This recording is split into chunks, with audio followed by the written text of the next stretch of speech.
Estrutura dissipativa.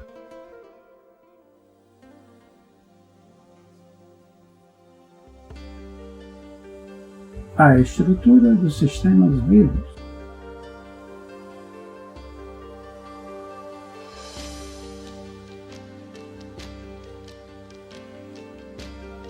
Quando Maturana e Varela descrevem o padrão da vida como uma rede autopoética, sua ênfase principal é no fechamento organizacional desse padrão.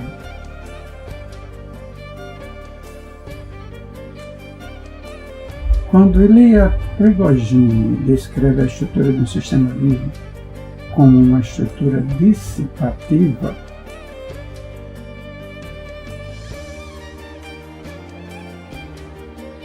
sua ênfase principal é, ao contrário, na abertura dessa estrutura ao fluxo de energia e de matéria.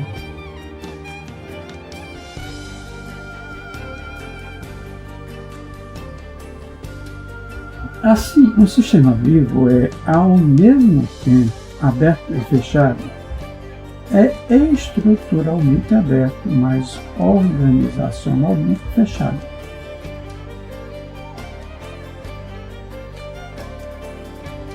A matéria flui continuamente através dele, mas o sistema mantém uma forma estável e o faz de maneira autônoma, por meio da auto-organização.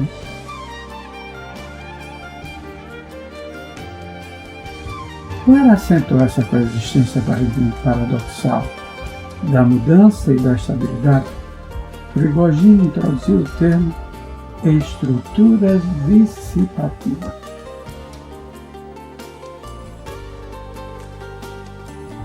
Como já mencionei, nem todas as estruturas dissipativas são sistemas vivos.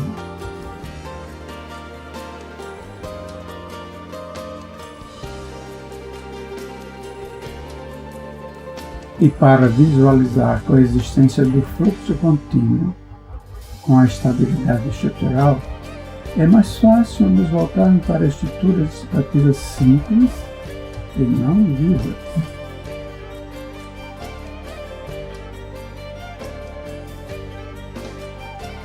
Uma das estruturas mais simples desse tipo é um vórtice de água fluente.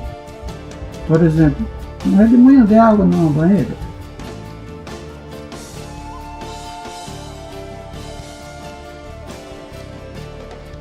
A água flui continuamente pelo vórtice e, não obstante sua forma característica,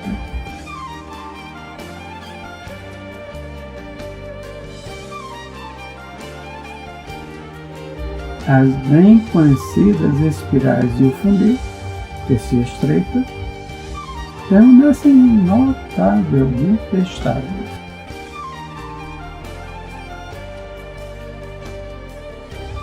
É uma estrutura dissipativa.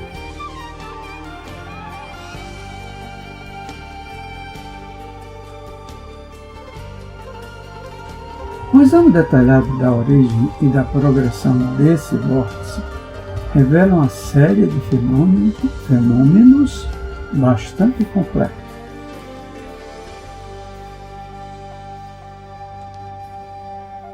Imagine uma banheira com água rasa e imóvel.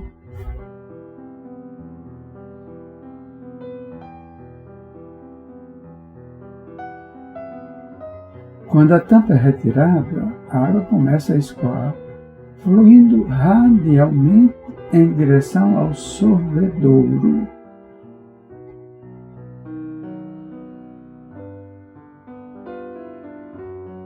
E aumentando a velocidade à medida que se aproxima do ralo, sob a força aceleradora da gravidade.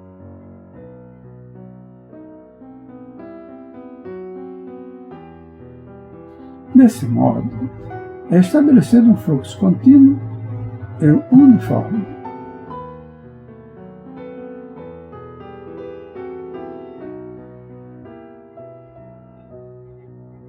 No entanto, o fluxo não permanece por muito tempo nesse estado de escoamento suave.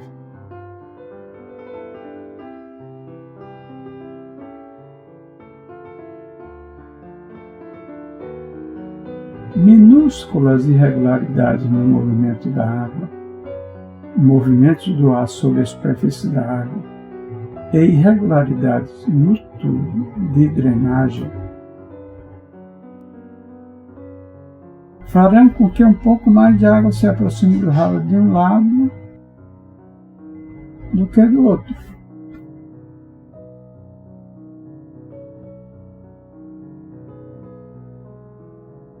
E assim, um movimento rotatório em redemoinho é introduzido no fluxo.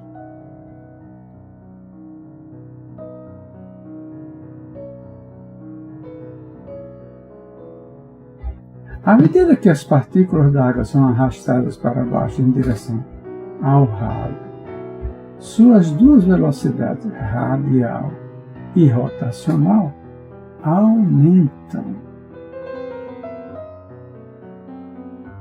Elas são aceleradas radialmente devido à força aceleradora da gravidade.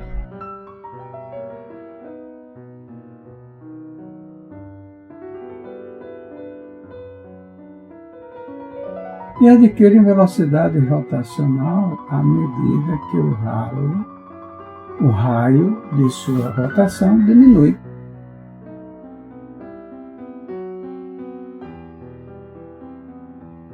Como acontece com uma esquiadora no gelo, quando ela puxa os braços para junto de si durante uma pirueta.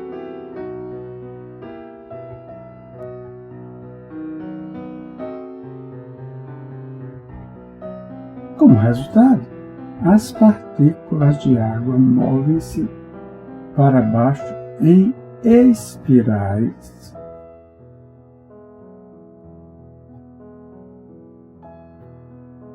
Formando um tubo de linhas de fluxo que se estreita, conhecido como tubo de vórtice.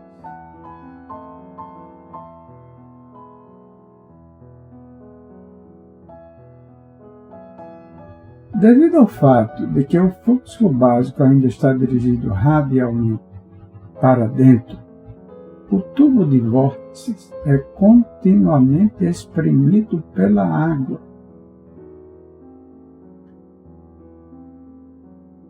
que pressiona contra ele de todos os lados.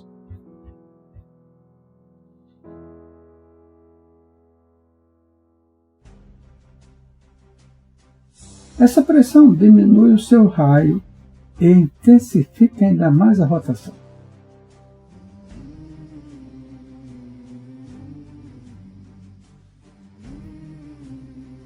Usando a linguagem de Prigogine, podemos dizer que a rotação introduz uma instabilidade dentro do fluxo inicial uniforme.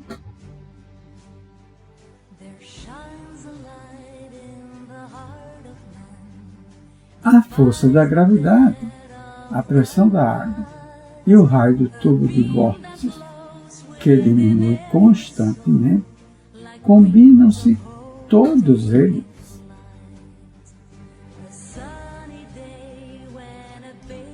para acelerar o movimento de redemoinho para velocidades sempre maiores.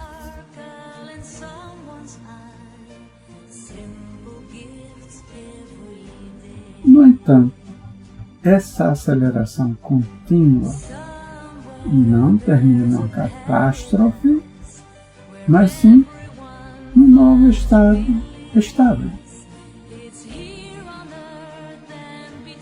Numa certa velocidade de rotação, as forças centrífugas entram em cena, empurrando a água radialmente para fora do ralo. Desse modo, a superfície da água acima do ralo desenvolve uma depressão, a qual rapidamente se converte num funil.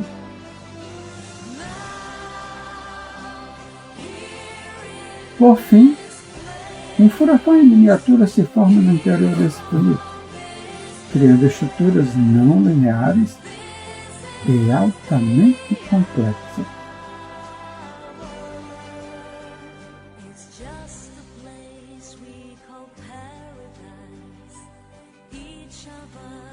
ondulações, ondas e turbulências na superfície da água dentro do vórtice.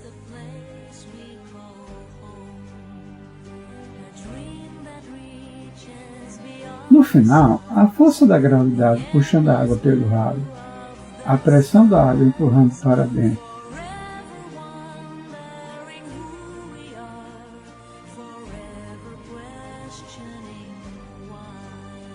e as forças centrífugas empurrando para fora, equilibram-se umas às outras e resultam em um estado estável, no qual a gravidade mantém o fluxo de energia na escala maior e o atrito dissipa uma parte dela em escalas menores.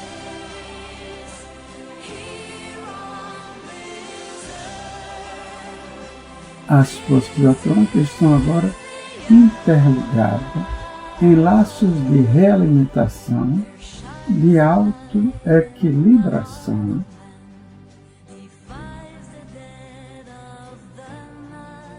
que conferem grande estabilidade à estrutura do vórtice como um todo.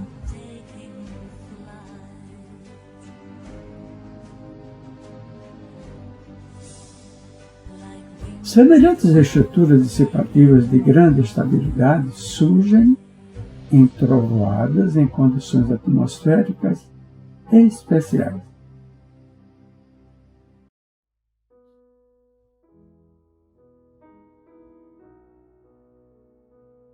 Furacões e tornados são vórtices de ar em violento movimento giratório que pode viajar por grandes distâncias.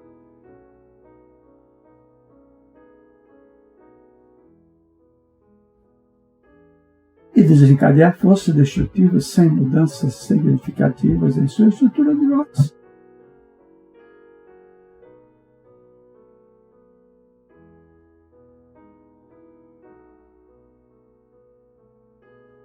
Os fenômenos detalhados nesses vórtices atmosféricos são muito mais ricos do que aqueles que ocorrem no redemoinho de água nas banheiras.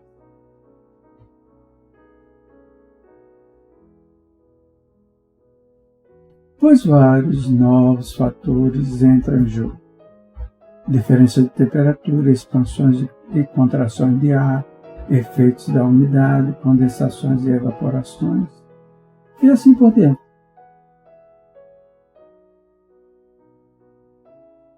As estruturas resultantes são, desse modo, muito mais complexas do que os redemoinhos na água fluente.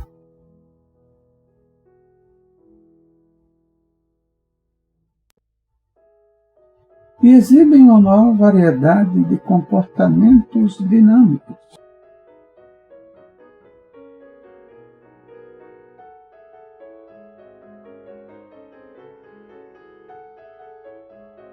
Temporais com relâmpagos e trovões podem converter-se em estruturas dissipativas com dimensões e formas características.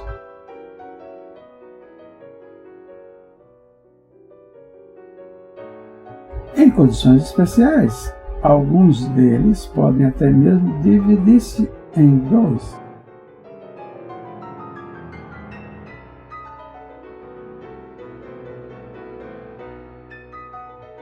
Metaforicamente, também podemos visualizar uma célula como um redemoinho de água.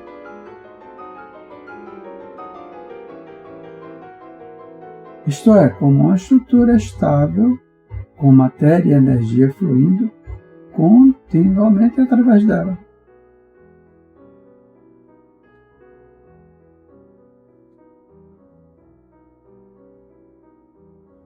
No entanto, as forças e os processos em ação na célula são muito diferentes e muitíssimo mais complexos do que aqueles que atuam num vórtice. Embora as forças equilibrantes num redemoinho de água sejam mecânicas,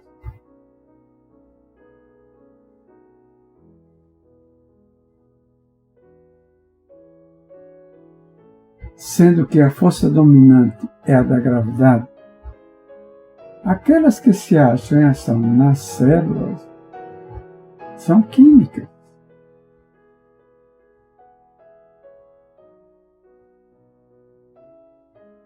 Mais precisamente, essas forças são os laços catalíticos na rede autopoética da célula.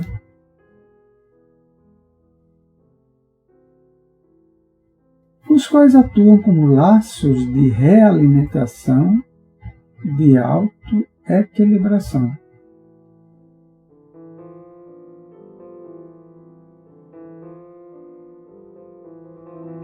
De maneira semelhante, a origem da instabilidade do redemoinho de água é mecânica, surgindo como uma consequência do movimento rotatório inicial.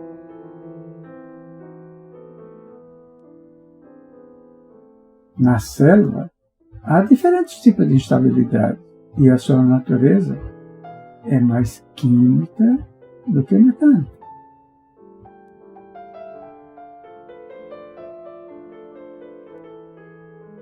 Elas têm origem igualmente nos ciclos catalíticos, que são uma característica fundamental de todos os processos metabólicos.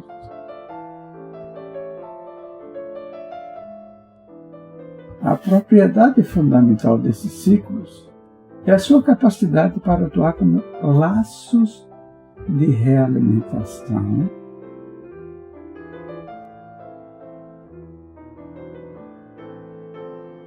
não somente de autoequilibração, mas também de autoamplificação,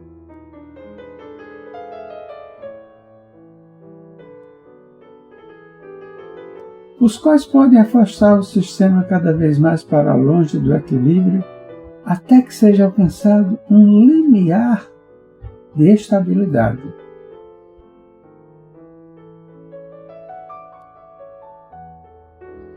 Esse limiar é denominado ponto de bifurcação.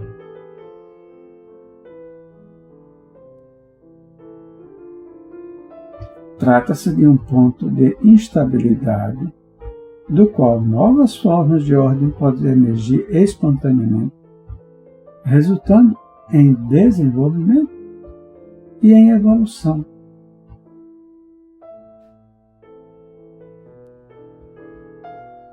Matematicamente, um ponto de bifurcação representa uma dramática mudança da trajetória do sistema no espaço de fase.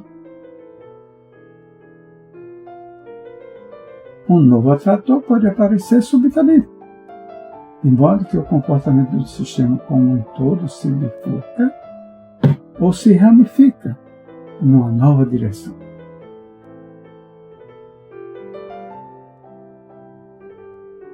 Os estudos detalhados de Prigogine a respeito desses pontos de bifurcação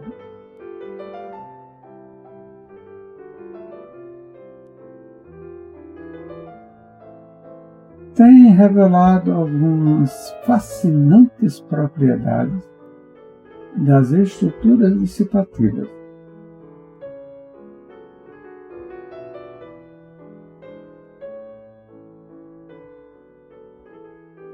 As estruturas dissipativas formadas por redemoinho de água ou por furacões só poderão manter sua estabilidade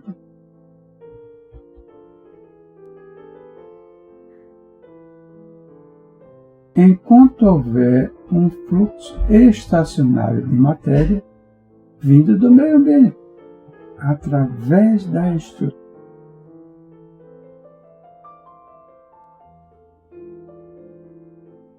De maneira semelhante, uma estrutura dissipativa viva, como por exemplo um organismo, necessita de um fluxo contínuo de ar, de água e de alimento.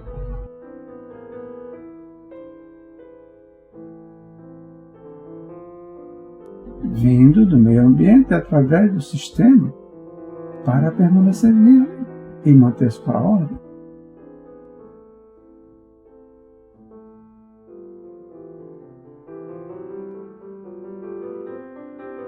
A vasta rede de processos metabólicos mantém o sistema no estado afastado do equilíbrio e, através de seus laços de realimentação inerentes,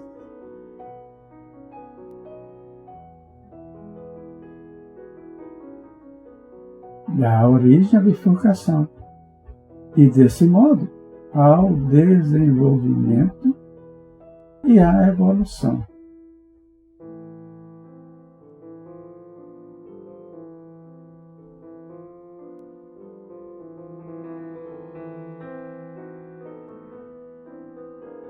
Teia da vida,